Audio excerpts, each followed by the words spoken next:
O sacrifício impossível, a escolha que deu início à Guerra de Troia. Um pai teria coragem de matar a própria filha para ir à guerra? Ou esse seria um ato cruel e covarde? Hoje vamos então falar sobre o evento que mudou o mundo antigo, e a nossa história hoje é sobre o sacrifício de Ifigênia, filha de Agamemnon, no início da Guerra de Troia. Olá, amigos e amigas do saber. Eu sou o Luiz Felipe Coruja e no vídeo de hoje, então, vou falar sobre um dos episódios mais chocantes da Guerra de Troia. Tudo começou, então, com uma profecia, mas antes de falar sobre ela, precisamos conversar sobre o enredo, o contexto, como essa profecia foi proferida e em que situação ela ocorreu. Os exércitos gregos eles estavam reunidos para partir em direção a Troia sob o comando de Agamemnon. E o seu irmão Menelau estava em busca de vingança contra os troianos. Menelau estava em busca de vingança porque os troianos tinham sequestrado a sua esposa, raptado ela, seja com consentimento ou não. Helena tinha sido levada por Paris, o príncipe troiano. Ele havia seduzido a mulher de Menelau e violado as leis da hospitalidade do mundo antigo. Tamanha afronta não podia ficar sem resposta. Foi então que Menelau procurou o irmão Agamemnon e o convenceu a reunir os exércitos para marchar em busca de vingança e irem para a guerra. Agamemnon ele era ambicioso e cobiçava muito mais do que a recuperação da cunhada. Ele viu naquilo uma oportunidade, não apenas para se vingar, mas também para expandir os seus domínios e marcar o seu nome na história de maneira eterna, como um grande líder militar e conquistador dos gregos. A esposa de Agamemnon era nada menos que Clitemnestra, irmã de Helena, e as coisas estarem todas em família deixava tudo ainda mais confuso. Antes do casamento tinha tido um acordo entre todos os pretendentes, por quê? Porque Helena ela era disputada intensamente por todos os gregos do período, porque ela era considerada a mulher mais linda que jamais existiu. Os poetas eles cantaram canções sobre a beleza dela, que ela é considerada inigualável, de maneira que esses cantos se espalharam por todo o Mediterrâneo, por todo o mundo antigo, pela Grécia, pelo Egito, e alguns chegavam a dizer até que Helena não era filha do seu pai Tíndaro, mas filha do próprio Zeus, que havia se transformado no marido da rainha Leda, de Esparta, e dormido com ela, fingindo então ser o marido, como ele já tinha feito tantas outras vezes, e dessa forma ele mantinha a sua fama de garanhão insaciável.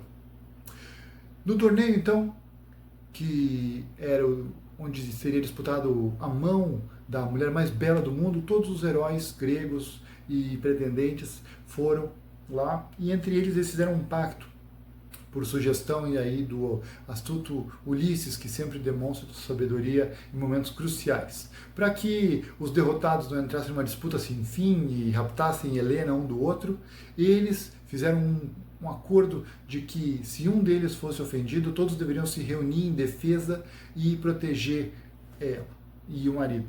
Então, esse acordo de cooperação faria com que aquele que tentasse roubar a Helena do vencedor do torneio encontrasse combatentes infinitos para guerrear. Foi em nome dessa promessa, então, que o Agamemnon reivindicou a presença de todos os líderes e formou o maior exército já visto naquele tempo.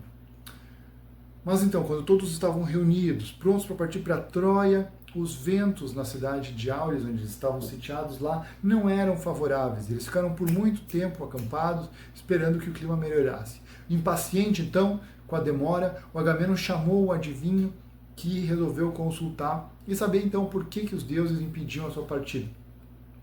Foi então que a profecia, a famosa profecia, foi dita pelo adivinho Calcas. O Agamemnon então teria que fazer um sacrifício. Deveria matar a própria filha Ifigênia para aplacar a fúria da deusa Ártemis, a quem ele havia ofendido por ter sido responsável aí pela morte de uma das suas sacerdotivas, a quem ele tinha sequestrado, estuprado e violado. Então aquela solicitação exigia uma decisão impossível. Como é que um pai vai decidir entre a guerra e a filha? Ninguém acreditaria que um pai seria capaz de sacrificar a própria filha para ir à guerra. Da mesma forma, ele não podia mais desistir da guerra, era um caminho sem volta, a partir do momento que ele reuniu os exércitos. Se ele não fosse lá recuperar a cunhada e resgatar ela da ofensa cometida. Não só o irmão dele ia perecer, mas toda a Grécia ia passar vergonha. Então era um compromisso que ele precisava demonstrar para todos os estrangeiros lá, que ninguém poderia entrar na Grécia e tomar as suas mulheres à força, senão a Grécia se tornaria uma terra de ninguém. Mas o preço para ele, o preço a ser pago pela reputação do povo grego era muito alto. Um pai deveria derramar o sangue da própria filha para cumprir o seu dever político. Então ele estava entre a cruz e a espada, entre o dever do Estado e a família. E Agamenon precisava escolher, aquela escolha impraticável. Ninguém que ofendia os deuses podia sair ileso, era preciso pagar o preço.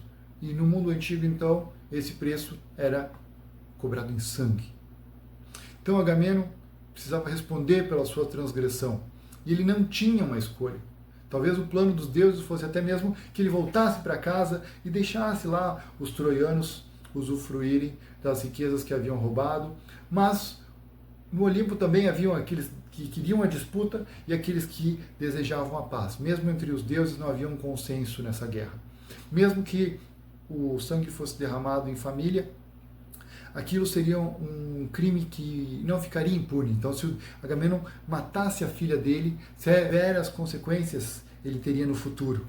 E isso nunca mais faria ele ser a mesma pessoa. Então, se ele não partisse para salvar a reputação dos gregos, ele teria arruinado sua família, ou uma coisa ou outra. Então, todos os precedentes haviam se reunido e estavam dispostos a combater ao seu lado. Mas ele não podia se mostrar um covarde. Então ele mandou uma mensagem a Clitemnestra que ela deveria trazer a filha, mas ele fez um engodo, uma trapaça, ele não avisou que era um sacrifício. E ele falou que ela deveria trazer a filha para casar-se com Aquiles. Então foi uma jogada. Aquiles, famoso guerreiro aí, conhecido pela alcunha dos pés ligeiros, também filho da Nereida Tétis e líder dos Mirmidões, seria um valoroso combatente depois na Guerra de Troia. Mas o Agamenon, então, não mandou buscar a filha para casar com esse guerreiro, foi para sacrificá-la e aplacar a fúria dos deuses. Então, assim mudar os ventos e o rumo, podendo então finalmente partir para guerrear em Troia e colocar seu nome na eternidade. Depois que a Ifigênia foi trazida, então, ao chegar no acampamento, ela foi mantida em segredo, para que ela mesma não soubesse, ninguém contasse a ela sobre o plano do pai. E passou então as últimas noites, a última noite, sem saber que morreria na manhã seguinte. E ao raiar do sol, então, ela foi banhada, vestida para o sacrifício, ainda pensando que era uma noiva. E eles subiram a montanha, às margens do mar, onde o sacrifício seria realizado. A mãe Clitemnestra assistia incrédula a filha ser conduzida para o seu destino fatal. E ela certamente pensou que era a deusa, a esposa de Zeus, para quem ela orara, intercederia e impediria que aquilo ocorresse, ou mesmo que o seu marido não seria capaz de levar tal ato de barbárie ao fim. E ela jurou que se aquilo ocorresse, ela se vingaria. Quando então os pássaros voaram no horizonte e o sangue jorrou pela pedra no altar, escorrendo pelas roupas brancas da jovem, o seu corpo caiu desfalecido. E a Clitemnestra gritou de desespero ao testemunhar então que nenhuma divindade havia intercedido pelo sacrifício da filha. A mãe então, inconformada, amaldiçoou os céus, o marido, por tamanho ato de crueldade contra uma vida inocente. O Agamenon então permaneceu irredutível, ele escondeu as suas emoções e agiu com a certeza de que teria cumprido o seu dever de líder militar quando percebeu que o clima começava a mudar logo a seguir, logo depois do sacrifício. Aquela então, Ifigênia, era a primeira vítima que tombaria na Guerra de Troia, uma guerra onde tantos outros ainda morreriam no futuro, para o deleite dos deuses, o canto glorioso dos poetas e a apreciação artística do público futuro. Coragem ou crueldade? Qual foi o preço pago por Agamenon para alcançar a vitória? A resposta a essa pergunta cabe a cada um de nós responder. O fato é que esse foi o evento que mudou os rumos do mundo antigo. ao possibilitar então que o maior conflito daquele tempo se seguisse e tivesse início e transcorresse pelos próximos 10 anos. Um conflito que ecoaria através dos tempos, reverberando então as emoções nele envolvidas. Bom, espero que tenham gostado do vídeo. Comentem aí o que vocês já acharam. Se vocês querem mais conteúdo sobre mitos e tragédias gregas. E nos vemos em breve.